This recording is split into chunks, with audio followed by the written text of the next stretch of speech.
இந்த வீடியோவில் என்ன நடக்குன்னு சொல்லிட்டு பார்க்கலாம். வீடியோக்குள்ளே போகிறதுக்கு முன்னாடி நம்ம சேனலில் லைக் அண்ட் சப்ஸ்கிரைப் பண்ணி சப்போர்ட் பண்ணுங்கள்.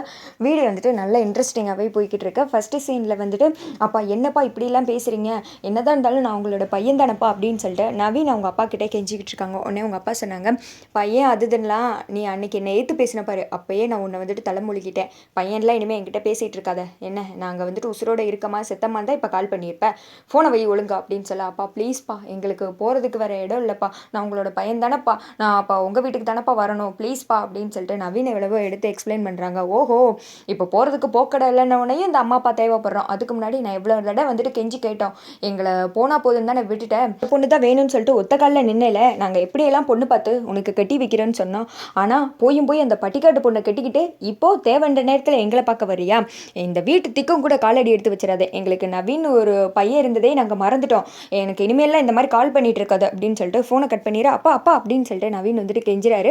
இருந்தாலும் வந்துட்டு அவங்க அப்பா ஃபோனை கட் பண்ணிடுறாங்க. எங்கிட்ட வந்துட்டு என்னங்க ஆச்சு அப்படின்னு சொல்ல, இல்லை அப்பா அம்மா இன்னும் என் மேலே கோவமாக தான் இருக்காங்க, அவங்க அன்னைக்கு ஊருக்கு கூப்பிட்டு நான் போகலையில, அதனால் என் வீட்டுத்துக்குமே வரக்கூடாதுன்னு சொல்லிட்டாங்க, இப்போ என்ன பண்ணுறது, நம்ம எங்கே போகிறதுன்னு ஒன்றுமே தெரியலையே அப்படின்னு சொல்ல, அம்மாவும் நம்மளை துரத்தி அடிச்சிட்டாங்க, உங்கள் வீட்டுத்துக்கமும் போக முடியாது, இப்படி கோவிலில் வந்து உட்காந்துருக்க வேண்டிய சூழ்நிலை ஆயிடுச்சே, எல்லாமே நம்ம எடுத்த அந்த தப்பான ஒரு முடிவு தான், பேசாமல் அம்மா கிட்ட எப்படியாவது பேசி சமாளிக்க வச்சிருக்கணும், எல்லாமே நம்ம பண்ண தப்பு தான் அப்படின்னு சொல்லிட்டு ரொம்ப ஃபீல் பண்ணிட்டு இருக்காங்க.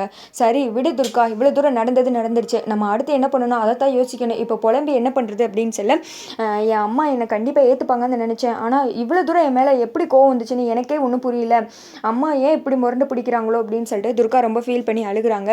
அப்போ வந்துட்டு பாட்டி அந்த இடத்துக்கு வர்றாங்க. பாட்டி அப்படின்னு சொல்லிட்டு துர்கா ஓடி போய் கட்டி பிடிச்சிக்கிறாங்க.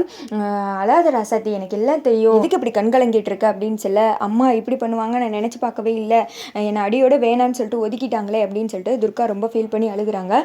பாட்டி எங்களை மன்னிச்சிருங்க பாட்டி அப்படின்னு சொல்லிட்டு நவீனும் மன்னிப்பு கேட்க, சரி விடுப்பா நடந்துருச்சு, ஏன் யாருமே இல்லைன்னு சொல்லிட்டு இங்கே உட்காந்துட்டு இருக்கா, அப்போ இந்த பாட்டி உனக்கு யாவுமே வரல அப்படின்னு சொல்லிட்டு பாட்டி ரொம்ப ஃபீல் பண்ணுறாங்க. அப்படியெல்லாம் இல்லை பாட்டி, நான் யாருக்கு கஷ்டம் கொடுக்கக்கூடாதுன்னு நினச்சேன், அவ்வளோதான் அப்படின்னு சொல்லிட்டு துர்கா சொல்கிறாங்க. அதெல்லாம் ஒன்றும் இல்லையா, என்னைக்கு இருந்தாலும் நீ என்னோட பேத்தி தானே, வாயா, உனக்கு இல்லாத உரிமையா இந்த வீட்டில் பேரம்பேத்திக்கு எல்லாரும் கூட உன்ன சந்தோஷமாக இருக்கிற கொடுப்பினை தான் எனக்கு கிடைக்கல, நீயாவது என் கூட சந்தோஷமாக இருவா அப்படின்னு சொல்லிட்டு நவீனையும் துர்காவையும் வீட்டுக்கு வந்துட்டு கூப்பிட்டு போகிறாங்க. அங்கே போனதும் துர்கா வந்துட்டு ஆரத்தி எடுத்து உள்ளே கூப்பிட்டு போய் சாமி முன்னாடி விளக்கேற்றுமா போமா அப்படின்னு சொல்ல, துர்கா போய் அழகாக வந்துட்டு விளக்கேற்றுறாங்க. இதெல்லாம் வந்துட்டு சிவனாண்டி ஆள் வந்துட்டு ஒருத்தர் இருக்கல்ல, அவன் வந்துட்டு பார்க்குறான், ஓஹோ இந்த வீட்டுக்கு வந்துட்டாலா, உடனே இதை அண்ணன்கிட்ட சொல்லணும் அப்படின்னு சொல்லிட்டு, என்ன நீங்கள் சொன்ன மாதிரி வீட்டுக்கு வந்துட்டா நம்ம பிளானை ஸ்டார்ட் பண்ணிடலாமா அப்படின்னு சொல்ல, விட்டுறக்கூடாதுடா, ஒவ்வொரு நிமிஷமும் நம்ம நோகடிக்கிற நோகில் அங்கே இருக்கிற அந்த சாமுடீஸ்வரி கதறணும், அந்த அளவுக்கு அவளை வந்துட்டு டார்ச்சர் பண்ணணும் அப்படின்னு சொல்லிட்டு இங்கிட்டு வந்துட்டு இவங்க பிளான் போட்டுட்டு இருக்காங்க, துர்காவை டார்ச்சர் பண்ணணும் அப்படின்னு சொல்லிட்டு. அதே சமயத்தில் வீட்டில் வந்துட்டு காமிச்சிட்டு இருக்காங்க, சாமுண்டீஸ்வரி ரொம்ப கோவமாக இருக்காங்க. உடனே வந்துட்டு சந்திரா வேற ஏற்றி விட்டுட்டு இருக்காங்க, அக்கா பாத்தியாக்கா உன் பேச்சை மீறி நடக்காது துர்கா, இப்போ எந்த அளவுக்கு உன்னை கொண்டு வந்து சொந்தக்காரங்க முன்னாடியெல்லாம் அசிங்கப்படுத்திட்டா பார்க்கா, நம்ம டிரைவர் மாப்பிள்ள அதுன்னு தலையில் தூக்கி வச்சுட்டு ஆடுவியே, அவனுக்கு அன்றைக்கே எல்லா உண்மையும் தெரிஞ்சிருக்கு, ஆனால் எதுக்கு சொல்லலை, உன்னை அவமானப்படுத்தணும் தான்க்கா, ஏன் முன்னாடியே வீட்டில் சொல்லியிருந்தா நம்ம மண்டபத்துக்கு வர போயிருக்க மாட்டோம்ல, இதுக்கெல்லாம் காரணமே இந்த நிற்கிறானே இந்த டிரைவர் பையன் தான் அப்படின்னு சொல்ல, இங்கிட்டு வந்துட்டு கோங்கோமாக வருது. விறுவிறுன்னு துர்கா ரூமுக்கு போகிறாங்க. எல்லாருமே பின்னாடி போய் பார்க்குறாங்க. பார்த்தா அவங்களோட திங்ஸ் எல்லாம் எடுத்துகிட்டு வந்து வீட்டுக்கு வெளியில் கூட்டி, எனக்கு இனிமேல் மூணாவது பொண்ணு இல்லைன்னு நினச்சிக்கிறேன், என்னை பொறுத்தவரை அவள் செத்து போயிட்டா, எனக்கு இனிமேல் என்னை பொறுத்தவரை 3 பொண்ணுங்க மட்டும்தான் அப்படின்னு சொல்லிட்டு தீ பொருத்திடுறாங்க.